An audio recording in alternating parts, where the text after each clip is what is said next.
Morning everyone. आज हम लोग शुरू करने जा रहे हैं मिसलेनियस कॉमन एयर 17 और मिसलेनियस कॉमन एयर 16 में हम आप लोगों को एक होमवर्क दिए हुए थे कि 3 प्रश्नों को आपको बना करके आंसर्स भेजने हैं। तो आंसर भेजने वाले लोगों में गौरव हैं, आदित्य श्रीवास्तव हैं, सुचित्रा हैं, अभिजीत मिश्रा हैं, निकेश कुमार हैं, विशाखा सिंह हैं, अभिजीत कुमार हैं। इन लोगों ने आंसर्स अपने अपने भेजे हैं। बहुत अच्छा काम कर रहे हैं आप लोग, बिल्कुल ऐसा मेहनत करते रहिए। सबका आंसर मैक्सिमम सही है, एक दो विद्यार्थी का सिर्फ एक ठो गलत है। तो आज ये सेट एक्सप्लेन कर लेने के बाद मैं फिर 3 ठो क्वेश्चन होमवर्क के रूप में दे दूंगा और उन 3 को मैं फिर यहाँ पर एक्सप्लेन कर दूंगा। So let's start now. पहला क्वेश्चन आज का, sooner than he had arrived. यहीं पर मिस्टेक है, वाक्य के प्रारंभ में ही मिस्टेक है। आपने इन्वर्सन चैप्टर में पढ़ा है, एडवर्ब के अंतर्गत जो इन्वर्सन आता है उस इन्वर्सन के अंतर्गत यह पढ़ना होता है। इस वाक्य को हम लोग 2 तरीके से सुधार सकते हैं। सूनर देन से वाक्य प्रारंभ नहीं किया जाता है, हम वाक्य प्रारंभ करते हैं नो सूनर से, और जहां बीच में कंजंक्शन की जरूरत होती है वहां हम देन का प्रयोग करते हैं। इसी बात को व्यक्त करने के लिए हम एज, सून, एज का भी प्रयोग कर लेते हैं और बीच में यहाँ हम कॉमा का प्रयोग करते हैं। यानी हम 2 कंजंक्शन से ये जो सेंटेंस है हमारा नंबर 1, इसे इंप्रूव कर सकते हैं। Sooner than he had arrived के बदले हम लिख सकते हैं as soon as he arrived, या हम लिख सकते हैं no sooner did he arrive than his friend arranged. हम ऐसे भी लिख सकते हैं कि नो सूनर, इसको हम लिख करके बता देते हैं कहीं किसी को कंफ्यूजन ना हो जाए। सबसे आसान होगा, पहले तो एरर के लिए सीख लें कि सूनर देन शुरू में दिखाई पड़े आप काट दें, वहीं पर एरर है, आपका सेंटेंस बन जाता है सिर्फ इतना ही से। अब एक्सप्लेन कैसे करें या इंप्रूव कैसे करें, तो बेहतर होगा कि हम उसको लिख लें कि as soon as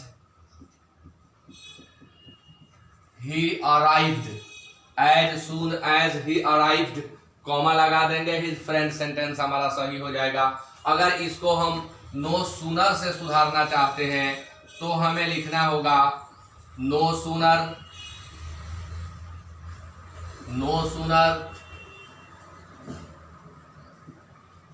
did he arrive।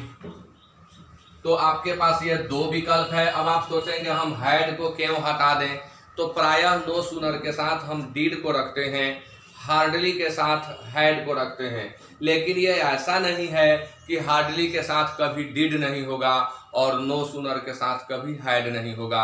अगर मजबूरी हो, दूसरा विकल्प न बनता हो, तो हम इस तरह से यूज कर सकते हैं। लेकिन यहाँ हमारे साथ ऐसी कोई मजबूरी नहीं है, पूरा हमारा वर्ब इसी पार्ट में है। अगर इसके बाद में रहता तो हमें मजबूरी होती, लेकिन इसी पार्ट में है तो हम 2 तरीके से सुधार लेंगे। As soon as he arrived, oh sorry एक मिस्टेक हमसे हो रहा था, no sooner did he arrive होगा। जब हमने यहाँ डिड का प्रयोग किया तो वहां से हमको डी हटाना था, सॉरी बाई मिस्टेक लग गया। Now question number 2 is the need to set up a good library in the locality has been in the minds of people। बहुत ही गूढ़ प्रश्न है यह, काफी ज्यादा सोचने की प्रश्न है। जानकारी काफी डीप हो तो इस तरह के प्रश्न बनते हैं। ये इजीली बनने वाला क्वेश्चन नहीं है।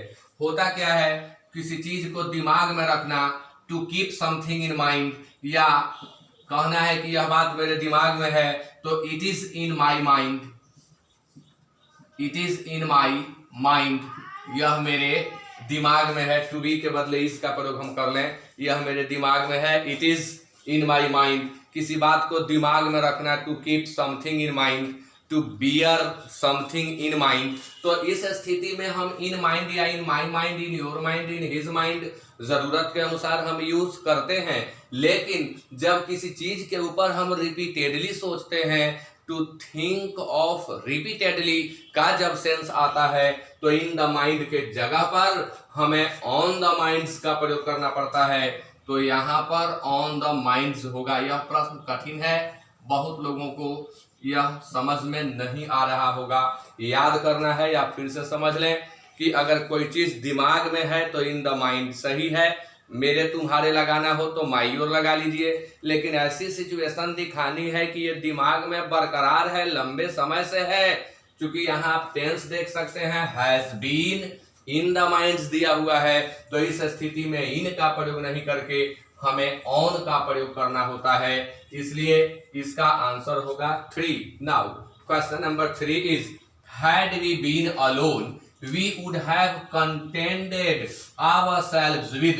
अब यहाँ 2-3 बातें सीखने लायक। वाक्य के प्रारंभ में हैड है तो आगे would have चाहिए है, यानी यहाँ यह पैटर्न हिपोथेसिस वाला बिल्कुल करेक्ट है। दूसरी बात है कि कंटेंटेड हो या डिसकंटेंटेड हो, इसके साथ हमें विथ का ही प्रयोग करना है, वो भी है, यानी इसके आगे बढ़ना है। एनी प्लेन फूड, एनी यहाँ एम्फेसिस के लिए आया है, किसी भी सादा भोजन से, इसलिए एनी भी गलत नहीं है। दैट गिव कैसे लिख सकते हैं? अगर दैट के पहले हम एंटीसीडेंट देखें तो वह फूड है। यहाँ पास्ट की चर्चा हुई, यहाँ पास्ट की चर्चा हुई, तो यहाँ भी पास्ट की होनी चाहिए थी, इसलिए गेव होगा। लेकिन कुछ लेखक लिखते हैं कि हिपोथेसिस वाले सेंटेंसेस के बाद वाले पार्ट में सिंपल प्रेजेंट का प्रयोग भी हो सकता है, और चूंकि यह बाद वाला पार्ट है तो अगर उन्हें हम फॉलो करें तो हम गिव्स लिखेंगे, यानी हमारा आंसर यही होगा। यहाँ एंटीसीडेंट दैट के पहले फूड है, इसलिए वर्ब सिंगुलर होगा, और अगर पास्ट के नियम को लेते हैं तो गेव होगा। किसी भी तरह से हमारा आंसर 4 ही होगा। Now question number 4 is, the paper displays the author's grasp of the subject which not only stems from his experience but also from his original। फिर यहाँ क्वेश्चन आया को रिलेटिव कंजंक्शन से, जो कि मेनली 4 होते हैं, not only dash dash but also, both dash dash and, either dash dash और नाइदर डैश डैश नॉर। इन 4 कंजंक्शंस को जब वाक्य में यूज करना होता है तो दोनों तरफ सेम पार्ट्स ऑफ स्पीच रखना पड़ता है, एक ही तरह के दोनों शब्द होने चाहिए, वरना गलत होता है पहला। तो आप देखिए बट ऑल्सो के बाद फ्रॉम लगा हुआ है, अर्थात एक प्रेपोजिशन लगा है, और जब यहाँ पर एक प्रेपोजिशन लगा है तो जहाँ नॉट ओनली लगा है वहां भी प्रेपोजिशन होना चाहिए। जो आज तक ऐसा एरर नहीं बनाए हैं वो भी समझ लेंगे। 4 याद कर लें, आइदर और, neither nor, not only, but also, both and, और इसमें बाद वाला ही परफेक्ट मान लिया जाता है और पहले वाले को चेक किया जाता है। तो आप बाद वाले को देख रहे हैं कि बट ऑल्सो है और बट ऑल्सो के बाद फ्रॉम लगा है, तो नॉट ओनली के बाद या तो फ्रॉम होगा या कोई वहां के लायक उचित फिक्स्ड प्रेपोजिशन होगा। तो प्रायः देखा जाता है कि एक ही प्रेपोजिशन दोनों जगह दिया हुआ है। देखिए यहाँ भी फ्रॉम है, यहाँ भी फ्रॉम है, तो नॉट ओनली को यहाँ से उठा करके हमें यहाँ ला करके रखना होगा। स्टेम्स नॉट ओनली फ्रॉम कर देंगे, स्टेम फ्रॉम माने उत्पन्न होना, तो हमें लिखना होगा स्टेम्स नॉट ओनली फ्रॉम, तो स्टेम्स नॉट ओनली फ्रॉम कर देंगे, तो नॉट ओनली के बाद भी फ्रॉम हो जाएगा और बट ऑल्सो के बाद भी फ्रॉम हो जाएगा, तब हमारा सेंटेंस सही होगा। एक और माइनर मिस्टेक है यहाँ जो हमें ध्यान देना चाहिए, ग्रास्प ऑफ द सब्जेक्ट लिखने से हमें बचना चाहिए। ग्रास्प ऑन द सब्जेक्ट लिखा जाता है या ग्रास्प ओवर द सब्जेक्ट लिखा जाता है, लेकिन उसे आप इग्नोर करिए। जब भी 2 एरर दिए गए हों तो उसे पकड़ना चाहिए जो जल्दी पकड़ में आने वाला है, जो सबको दिखने वाला है। वो थोड़ा बारीक चीज है, बहुत कम लोगों को दिखेगा। Now question number 5 is, the regaining of freedom as we all know has given, has regaining of freedom के लिए लगा, इसलिए ये ना सोच लें कि वी के लिए हैज लगा है इसलिए गलत हो गया, नहीं। हैज का सब्जेक्ट क्या है तो द रिगेनिंग ऑफ फ्रीडम है, इसलिए हैज सही है। गिव राइज फॉर नहीं होता है, यह एक इडियोमेटिक एरर है, और गिव राइज के साथ प्रेपोजिशन टू लगता है। गिव राइज टू का मतलब होता है टू गिव बर्थ, जन्म देना या किसी चीज का उत्थान कराना। गिव राइज टू यानी किसी चीज को एलिवेट करना या किसी चीज को जन्म देना। तो यहाँ यह इडियोमेटिक एरर था, फॉर हटा करके हमें टू का प्रयोग करना होगा। Now question number 6 is, it is a fact that It is a fact that most of the people desire to work less but earn more. यह एक सच्चाई है कि लोगों में से अधिकांश कम काम करना चाहते हैं और ज्यादा अर्न करना चाहते हैं। यह बहुत ही बारीक चीज है, बहुत कम विद्यार्थी जानते हैं इस चीज को कि what is the difference between most and most of. शिक्षकों को भी इसमें परेशानी होती है कि हम मोस्ट और मोस्ट ऑफ में डिफरेंशिएट कैसे करें। बहुत ही गूढ़ चीज है, आप सीखिए। अगर आप मोस्ट और मोस्ट ऑफ को डिफरेंशिएट कर रहे हो तो एक ट्रिक ध्यान में रखिएगा। अगर आप संसार भर के लोगों की बात कर रहे हो जहां सबको एक साथ लेकर के आप व्यक्त कर रहे हो और वहां आपको कहना हो अधिकांश, तो आप मोस्ट का प्रयोग करें। मोस्ट के लिए आपका जो स्फेयर होगा वो वर्ल्ड होगा। वहां आप वर्ल्ड से जब किसी को वर्ल्ड को एक परिप्रेक्ष्य बना करके जब आप एक्सप्रेशन दे रहे हैं तो वहां मोस्ट पीपुल कहना चाहिए। और अगर किसी खास ग्रुप में से कहना हो कि अधिकांश लोग, तो वहां मोस्ट ऑफ का प्रयोग करते हैं। यानी मोस्ट ऑफ का प्रयोग जो है एक पर्टिकुलर ग्रुप को दर्शाता है, और जब उस पर्टिकुलर ग्रुप में से हम कुछ लोगों नहीं अधिकांश लोगों को एक तरफ करते हैं तो मोस्ट ऑफ। इसको अब समझने के लिए मैं आपको फिर से बताता हूं। विद्यार्थियों में से अधिकांश अनुपस्थित थे, तो इससे यह स्पष्ट होता है कि हम सभी विद्यार्थियों की बात नहीं कर रहे हैं। हमारा परिप्रेक्ष्य जो है किसी खास विद्यार्थी के एक समूह से है जिनमें से बहुत अधिक अनुपस्थित थे, अधिकांश अनुपस्थित थे। तो यहाँ विद्यार्थी पर्टिकुलर हैं, तो इसलिए हमें मोस्ट ऑफ द स्टूडेंट्स कहना चाहिए। Most of the students were absent, यानी अधिकाधिक विद्यार्थी अनुपस्थित थे किसी खास जगह के। लेकिन हम कहें कि दुनिया भर के लोगों में अधिकांश लोग कम काम करके ज्यादा कमाना चाहते हैं, तो ये प्रायः प्रवृत्ति होती है कि काम कम लोग करना चाहते हैं, कमाना ज्यादा चाहते हैं। यानी यह दुनिया भर पर बात लागू होती है, सब पर लागू होती है, मानव जाति पर लागू होती है। इसलिए यहाँ मोस्ट ऑफ का प्रयोग नहीं होगा, मोस्ट का प्रयोग होगा। यह एक ऐसा चीज आपने इस एग्जाम्पल के माध्यम से सीखा जो अगर ऐसा क्वेश्चन नहीं आता तो आप जीवन भर सीख नहीं पाते, ना कोई शिक्षक आपको बता पाता। यह बहुत ही गूढ़ चीज है, शिक्षकों में भी के दुखों को आता है। Now question number 7, the doctor said that patient. बहुत ही हल्का एरर है, बच्चों वाला क्वेश्चन है। पेशेंट यहाँ काउंटेबल नाउन है और यहाँ हम खास पेशेंट की बात कर रहे हैं। तो जब भी कोई सिंगुलर काउंटेबल नाउन वाक्य में यूज किया जाता है तो वहाँ हमें आर्टिकल का प्रयोग करना होता है। इस पार्ट में आर्टिकल है ही नहीं, इसलिए आंसर 1 होगा। और डॉक्टर किसी खास पेशेंट की बात कर रहा है, इसलिए यहाँ पेशेंट के पहले हमें द का प्रयोग करना होगा, यानी 7 का आंसर होगा 1। Okay, now question number 8 is, unlike most animals, the crocodile can live effortlessly both in water and land. अब यहाँ समझना है कि कॉम्बिनेशन है यहाँ कंजंक्शन का both डैश डैश and, और यहाँ प्रेपोजिशन का मिस्टेक पाया जा रहा है both in water। तो वाटर के पहले तो इन चाहिए क्योंकि कहना है पानी में या जल में, तो वो पानी में या लैंड में गलत हो जाएगा। एक प्रेपोजिशन से काम तब चलता जब यहाँ भी वो प्रेपोजिशन अपने आप सेट कर जाता। लेकिन वाटर के लिए तो इन सही है, लैंड के लिए इन सही नहीं है। लैंड के लिए ऑन लैंड लिखा जाता है, इसलिए आंसर होगा 4 और हमें लिखना होगा ऑन लैंड।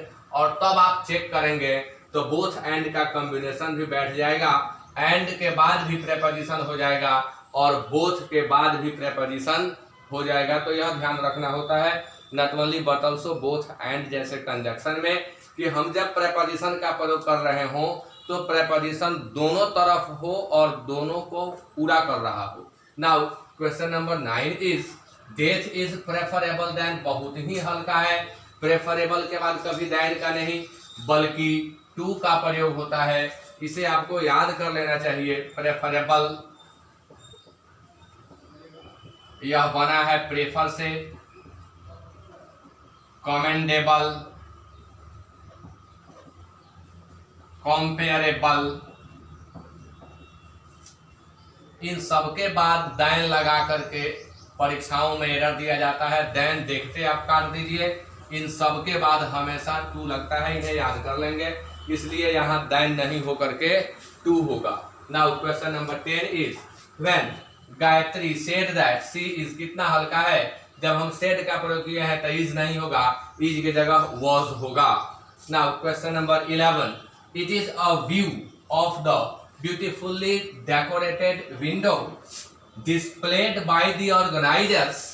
यह वह व्यू है डेकोरेटेड विंडो का जो बिल्कुल सुंदर तरीके से सजाया गया था ऑर्गेनाइजर्स के द्वारा, of an exhibition of indoor plants at the scouts pavilion. यहाँ प्लुरल है इसलिए अपॉस्ट्रोफी का प्रयोग प्लुरल नाउन के बाद हुआ है, तो इस वाक्य में कोई एरर नहीं है। अब आपको आएगा मन में कि यहाँ व्यू के बाद ऑफ है, यहाँ द कर देना चाहिए, यहाँ एग्जीबिशन के बाद ऑफ है, यहाँ भी द कर देना चाहिए, लेकिन नहीं, जब अर्थ में एक आ रहा हो तो नाउन ऑफ नाउन के ट्रिक के रहते हुए भी हम ए या एन का प्रयोग करते हैं। यहाँ भी एक व्यू का अर्थ है और यहाँ भी एक एग्जीबिशन का अर्थ है जो इंडोर प्लांट्स का है, इसलिए यह वाक्य शुद्ध है, इसमें नो एरर होगा। यह अपवाद होता है जब एक का अर्थ सही सही बैठ रहा हो तो नाउन के बाद ऑफ रहने पर भी उसके पहले हम ए या एन का प्रयोग करते हैं। Now question number 12 is it would be a great advantage if industrial management took long hard look। यहाँ इडियोमेटिक एरर है, इडियम होता है टेक ए लुक या हैव ए लुक, देखना, टेक ए लुक या हैव ए लुक। यहाँ adjective लगा दिया गया, कोई दिक्कत नहीं, फिर भी यहाँ ए लगना चाहिए था, टूक ए लॉन्ग हार्ड लुक, टूक ए लॉन्ग हार्ड लुक, तब यह वाक्य सही होता, इसलिए आंसर होगा टू। इडियोमेटिक है, यहाँ मैंने लिख दिया टेक ए लुक या हैव ए लुक, एक झलक देखना या देखना। Now question number 13 is one of my good friend, one of my good friend, तो आपको मालूम है, यह सबको मालूम रहता है कि वन ऑफ के बाद आने वाला नाउन हमेशा प्लुरल होता है, अगर कोई प्रोनाउन आता है तो वो भी प्लुरल होता है, इसलिए यहाँ फ्रेंड के जगह पर फ्रेंड्स होना चाहिए था, फ्रेंड के जगह पर फ्रेंड्स होना चाहिए था। और एक दूसरी गलती भी है, is both an artist and physician. यह एक रूल है आर्टिकल के अंतर्गत कि यदि किसी व्यक्ति के लिए दो या दो से अधिक पदों का प्रयोग किया गया हो तो आर्टिकल सिर्फ पहले पद के पहले लगाते हैं, लेकिन जब वही बोथ एंड से जुड़ गया हो, आइदर और से जुड़ गया हो, नाइदर नॉर से जुड़ गया हो, not only but also say जुड़ गया हो, तो हमें दोनों जगह प्रेपोजिशन, दोनों जगह आर्टिकल इत्यादि का प्रयोग करना होता है। जैसे हमें कहना है कि he is a doctor and a leader. अगर हम ऐसा सेंटेंस लिख रहे हैं तो यह सेंटेंस हमारा गलत माना जाएगा। हम ऐसा नहीं लिख सकते कि he is a doctor and a leader, क्योंकि हम ही के लिए दो पद ले आए, डॉक्टर और लीडर, तो आर्टिकल का प्रयोग केवल डॉक्टर के पहले होगा, लीडर के पहले नहीं होगा। लेकिन यही बात अगर हम बोथ से लिखते हैं तो हमें लिखना होगा he is both A doctor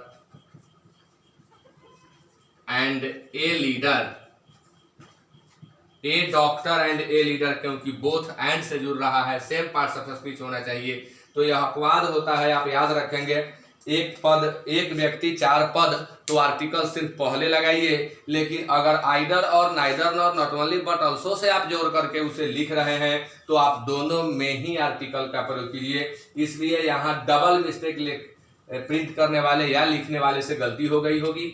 यहाँ फ्रेंड के जगह फ्रेंड्स होगा और यहाँ पर भी फिजिशियन के पहले, यानी यहाँ पर हमें ए का प्रयोग करना होगा, तब यह वाक्य करेक्ट होगा। यानी अगर कोई 3 लिखा हो तब भी सही होगा, 1 लिखा हो तब भी सही होगा। कल इस पर हम होमवर्क दिए थे, अब होमवर्क में वहाँ चेक करते समय जो आंसर में था उसे चेक कर दिया गया।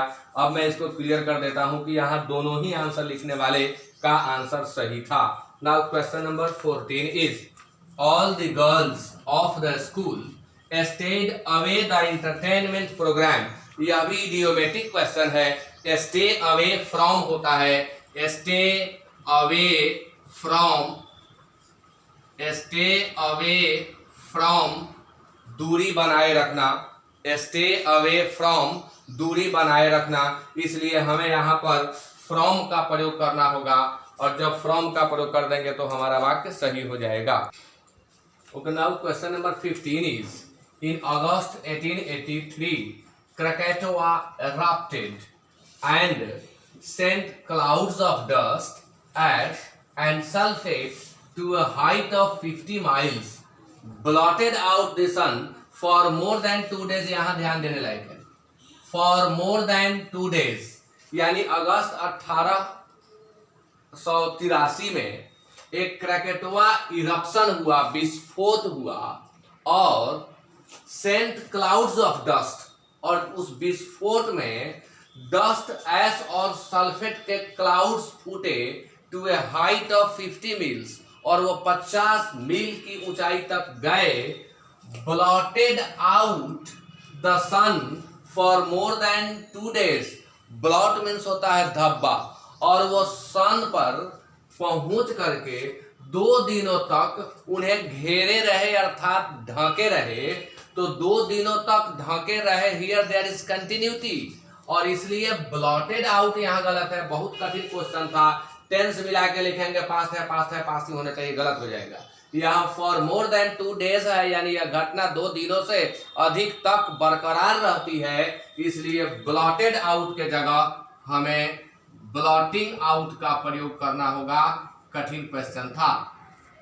Now question number 16, Europe's travel industry is suffering as a result of sluggish economy, a stretch of bad weather, as well as the chilling effects of persistent terrorist activity। ध्यान दीजिए, as a result of sluggish economy के बाद comma है, a stretch of bad weather के बाद comma है, as well as लगा, यह प्रयोग गलत है। अगर हम वाक्य में एज वेल एज का प्रयोग करते हैं तो उसके पहले कॉमा का प्रयोग होता ही नहीं है, क्योंकि एज वेल एज 2 शब्दों को जोड़ने के लिए आता है। ही एज वेल एज आई, ऐसा नहीं कि पहले कॉमा से जोड़ते आए और बाद में एज वेल एज लगा दें। अगर आप पहले कॉमा से जोड़ते आए हैं तो बाद में एज वेल एज नहीं, आपको एंड का प्रयोग करना होता है। Hindi, English as well as economics are taught here, गलत है। Hindi, English and economics are taught here, क्योंकि हिंदी के बाद कॉमा, इंग्लिश के बाद कॉमा, अब एज वेल एज नहीं लगा करके हमें एंड का प्रयोग करना होगा। तो यह भी कंजंक्शन का एरर था, एज वेल एज के जगह पर हमें एंड का प्रयोग करना होगा। आंसर होगा 4। Now question number 17 is one of every 2 new businesses. One of के बाद नाउन प्लूरल और वर्ब सिंगुलर होता है, वन ऑफ के बाद नाउन प्लूरल और वर्ब सिंगुलर होता है, इसलिए फेल के जगह फेल्स का प्रयोग होगा। His father enquired 1819।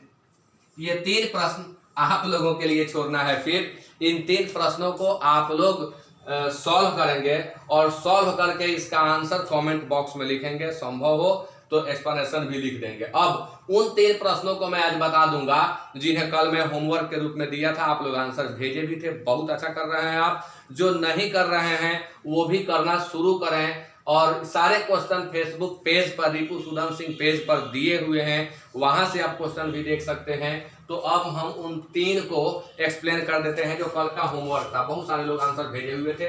The angry at being left out of the bonanza, bonanza means होता है खुशखबरी, कोई विशेष लाभ। इज पल्पेबल, पल्पेबल मीन्स होता है that can be felt, that can be touched among the employees of the organisation, यानी यहाँ angry शब्द गलत है, सब्जेक्ट के जगह पर यूज करना है।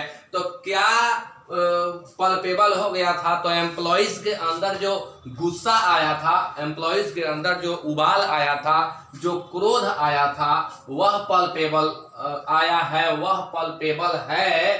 तो इसलिए क्रोध, गुस्सा का वहां वर्ड चाहिए था, नाउन चाहिए था। इसलिए एंग्री ना हो करके वहां हम प्रयोग करेंगे एंगर का, क्योंकि गुस्सा उन्हें आया था इसलिए क्योंकि वो जो भी एम्प्लॉइज हैं ऑर्गेनाइजेशन के वो बोनांजा से लेफ्ट आउट हो गए हैं, वंचित हो गए हैं, तो गुस्सा का वर्ड चाहिए था। ये भी अर्थ के आधार पर था question. Next 2 number, the car flew off the road and fail into the valley because Amit was driving faster. सभी लोगों ने सही बना करके भेजा था, ड्राइविंग फास्टर नहीं होगा, ड्राइविंग फास्ट होगा।